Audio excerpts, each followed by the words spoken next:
California.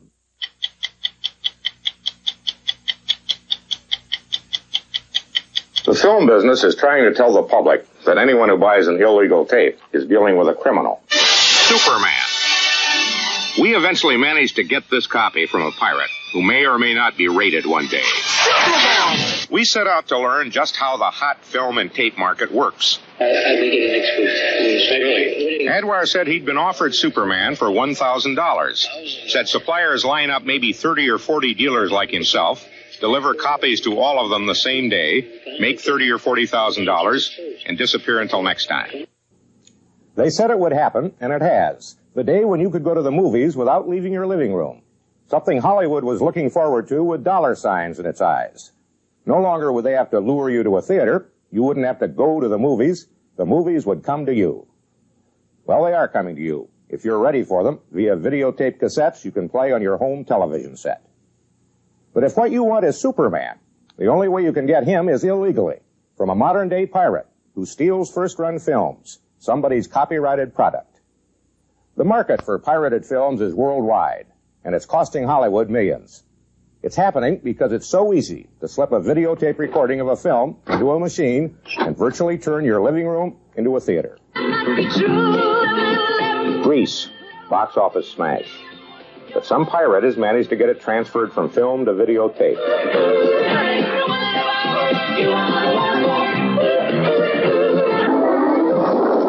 The boys from Brazil. Hollywood worries that illegal tapes of movies will cut into theater profits now and into television release later on. Heaven can wait. Warren Beatty. I'm dreaming, huh? What's at issue here is the illegal use of someone else's copyrighted material without permission or payment. For the pirate, the profits can run into the millions. We set out to learn just how the hot film and tape market works.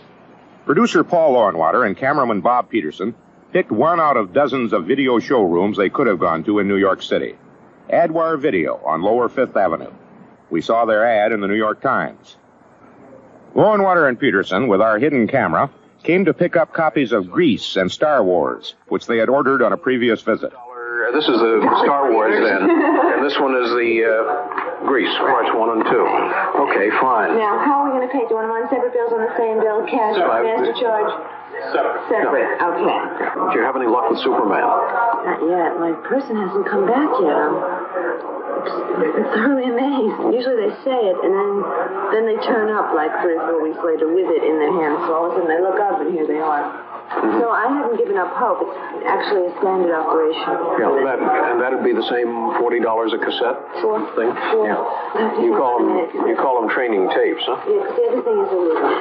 Yeah. I'd love to look at that illegal list again if I can. I'll do it for you in just 1 minute. Let me make you change. The illegal list grew longer each time we visited, as more current titles were added. Where do they come from? Well, from somewhere within the film industry itself. Some employee will sneak out a print overnight to be duplicated by a pirate. Even a theater projectionist, lending one reel of a film to a pirate while the rest is being shown in his theater. It's almost impossible to protect a film against pirates. Technicians and stars, and yes, film executives, and yes, employees at television networks and stations, all have access to films. Back here. Yeah. Producer Lowenwater wanted to check the quality of the tapes he had bought at Adwar Video. And he was led past the video cameras and recorders, which are the major part of the business, to the back room where the illegal copies are made. Star Wars, illegal on videotape. This copy, which we filmed later, was sold to us for $50. In its heyday, pirates were getting $500 and up. Do you have Turning Point? My wife would like that. I got it, I think, but it's not very good. Not a good copy? No, there's too much of a buzz in it. Yeah. So, and the other one was Heaven Can Wait. I've got that. I'll show it to you. It's not a great copy, but you can be the judge if you want. Whether I want that or not. Yeah. These are masters then, not... Yeah, they're not... Yeah. The masters are Adwar's permanent tapes, from which copies are made for sale. No, it's not super crisp. And see, there's some wrinkles. A little rollover on it? Yeah, that's the wrinkle. Yeah. Well, did you get it on cassette or do you get it on film? No, we got it on cassette. If we're on film, it'd be better than that. Yeah. Now, let's see. 2001, Towering Inferno. This little library does not belong to pirates, but it used to. It's now in the hands of the FBI. This is Homer Hap Porter, who runs the FBI's anti-piracy squad in Los Angeles. Star Wars. Where would this have come from? We obtained that during a raid that was a little over 2 weeks after Star Wars had been released to the public. You certainly got the titles. We have most of the major titles that have been produced within the last 10 to 15 years. Piracy, as it is now and as it could be in the future, is a cancer in the belly of the film business. Jack Valenti is head of the Motion Picture Association of America, the trade group of the major film studios. Mr. Valenti, have you got a guess as to how much piracy costs the film and tape industry? It is difficult to measure precisely because one never knows how much business you're losing. Estimates range from 100 million up.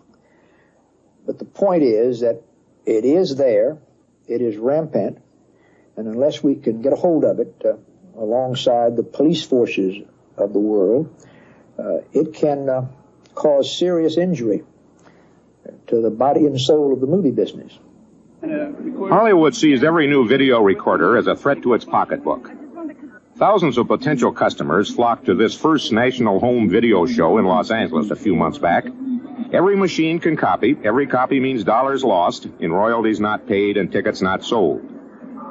Several movie companies are trying to thwart the pirates by selling some films on tape legitimately. But right under Hollywood's eyes, here was Battlestar Galactica, recorded illegally off the air by somebody, being shown as a come-on by distributors of big-screen television sets.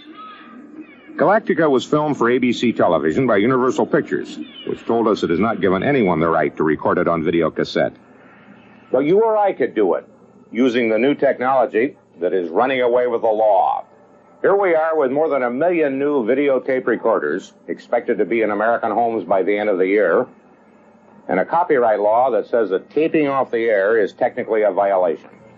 And Sony, who makes recorders, has now been taken to court by Universal Pictures and Disney Studios, who contend that the very existence of this machine is what makes copyright violation possible. They would like the machines limited to playback only, no recording.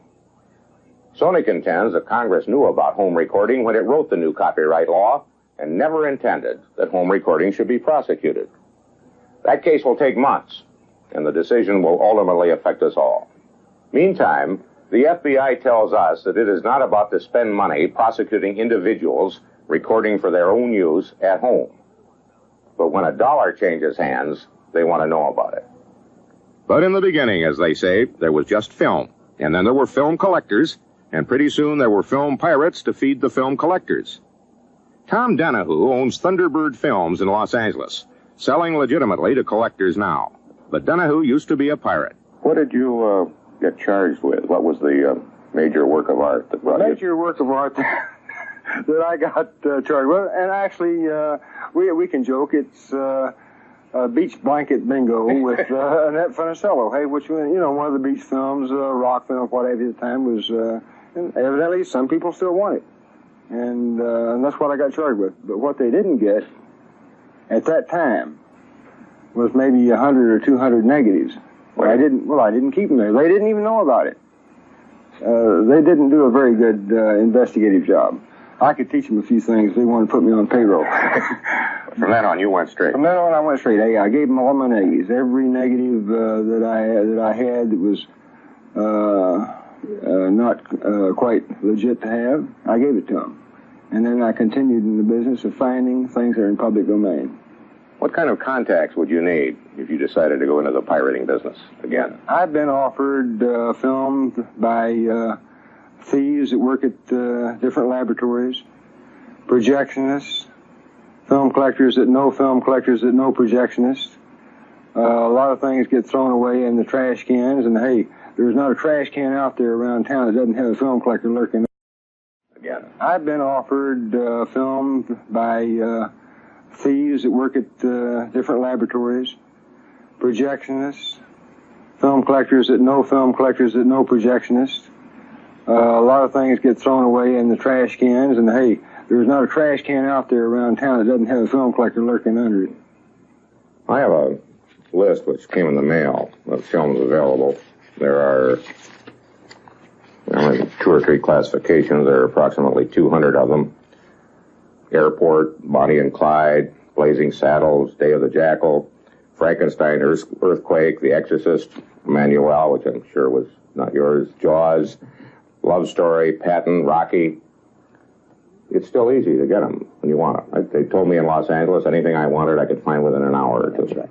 Well, Mr. Reasoner, I could give you a list this high of the busts that have been made by the FBI, prosecutions by the U.S. Attorney's Office, and for the first time in the last 6 months or so, and increasingly in the years ahead, they're going to jail for 1, 2, and 3 years, as well as heavy fines. It is no longer a playpen, where it used to be you would be caught for piracy, given a slap on the wrist, fined $250, and before you had a chance to get your money out of your wallet to pay the judge, you were operating again before the day was done. We're going to prevent that. That's going to be a thing of the past. But Jack Valenti, his film security force, the FBI, all admit they catch less than 1 pirate out of 20. Piracy is not just a 1-cassette, 2-cassette business. Take Houston's Televideo Corporation. Houston's Televideo is not related to other televideo corporations around the country. Federal lawmen say Televideo Houston was perhaps the biggest pirate in the region, if not the country. But how it got into piracy tells a lot about a dog-eat-dog business. Leaf through an oil journal, and you would find this ad for Televideo. Licensed distributors, it says, and it began that way. The market was tanker crews at sea for weeks and months at a time, and drillers and roughnecks on platforms all over the world. Tens of thousands of separate locations. There are companies eager to provide stateside entertainment to keep up morale. Televideo went after that market with a legitimate contract to distribute Universal Pictures on video cassettes. It seemed unnatural. Televideo's owner is Ralph Smith. Back in 1975, he thought he would make a fortune leasing those movies. He wanted us to know that it didn't take long for him to learn that he could not compete with the pirates. On my 3rd sales call. The first 2 I sold. How did you find out about it? The company that called me asked me to come down and talk to him about providing services to an operation in South America. He asked me how current my material was, and I said, well, it's very current. We have The Sting here with Robert Redford and Paul Newman. It's a 1974 release. We have The Execution of Private Slovic, which is a world television premiere. It's a 74 release. Very current material. He said, no, I mean very current. And in theory, they would throw a TV guide across my desk and say, this is the material we want. That's illegal. And the answer would be, well, thank you very much for your time. And you'd never hear from him again. The odd twist is that long before the FBI raided Smith, Smith had gone to the FBI to try to crack down on piracy. These photographs are of a suspect Smith was dealing with on behalf of the FBI, trying to make a case against him. No arrests were made. And in the meantime, Smith says his customers were insisting on getting illegal material. What do? You cooperate. And that cooperate, well, implies... when you're in Rome, Harry, you do as the Romans do. Last September 20th, the FBI raided Televideo.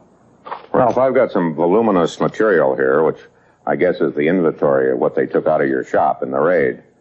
And one page has a listing of auto racing, Barbara Walters, Gene Kelly, Austin City Limits, Red Fox, Ben Vereen, all of which would seem to be television programs. Not things you had gotten on license from Universal. That's correct. So this material was there. Yes. That would have been part of the technically illegal or competitively necessary thing? It would have been. The film business is now warning the oil business, some of Smith's former customers, in trade journal ads that piracy means heavy fines and a term in jail. When you tell an oil company, or let's just say a multinational corporation, that you can't do it, the next question is why? And because they feel the same way that I feel about it, if I don't do it, somebody else will do it. If no one will do it for them, they will do it themselves. And they are doing it themselves. Now, if it's illegal to tape a program off the air, then why does the U.S. government permit these machines to be imported into this country? Why do networks like your own advertise these commercials on television? If a consumer can do it, a corporation can do it. What is the difference between 100 people out there in television land taping a program off the air or me doing it for 100 people? The end result is the same. You still have 100 copies, don't we? The fact that I charged a fee, does that make it illegal? The fact that I do it commercially, does that make it illegal? Or the fact that I make a profit at it? We remind you, the law says it is a violation to copy for profit or personal gain. As of now, Ralph Smith has not been indicted. Meantime, our own look into piracy at the retail level was continuing in New York. Producer Lowenwater and cameraman Peterson were asking Adwar Video's owner, Sam Adwar, whether he had been successful in the search for Superman. Adwar said he'd been offered Superman for $1,000. Said suppliers line up maybe 30 or 40 dealers like himself, deliver copies to all of them the same day, make $30,000 or $40,000, and disappear until next time. A few weeks later, I went down to meet Sam Adwar with cameras in the open. Hi. Okay. Right. I'm Harry Reisner from 60 Minutes. Hi. We're doing a story on the selling of films and tapes that is unauthorized and probably violated copyright law. Mr. Adwar, he owns the Mr. Adwar and Harry company. Reisner, 60 Minutes. And my producer, Paul Lowenweier, came in and bought 36 cassettes, Grease, with no problem at all. Right. Boys from Brazil, Animal House. You sold them. Right. Where does this stuff come from? In the I first really can't say. I really can't say. It's many sources, I guess. How many operations like yours in the New York City area? 100? Well, there's got to be at least 100. And now we have every consumer dealer is doing that on the side, too, I'm sure of it. Why do you do it? It's a hard, it may be, I really, it's something Is it a hard favor for people? Well, it started as a favor. It started out, people offering that, yeah, you have, going back many years ago, like Deep Throat was very common. Yeah. Okay, everybody wanted to see Deep Throat, and I got myself a copy, and before, a couple of friends asked me for it, I made him a copy. You would think of yourself as a legitimate businessman, Definitely. running a nice business, making a little profit. Right. But you're technically flirting with a felony, aren't you? Yes, I guess so, right. The film business is trying to tell the public that anyone who buys an illegal tape is dealing with a criminal. But the public appetite for tape material is creating a demand that people in the business find hard to resist. Here's proof. This copy of Close Encounters of the Third Kind, like a lot of films, was on cassette on the illegal market even before the film opened at theaters last year.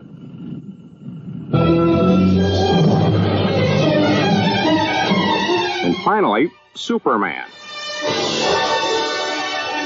We eventually managed to get this copy from a pirate who may or may not be raided one day. But we'll leave that story to Clark Kent.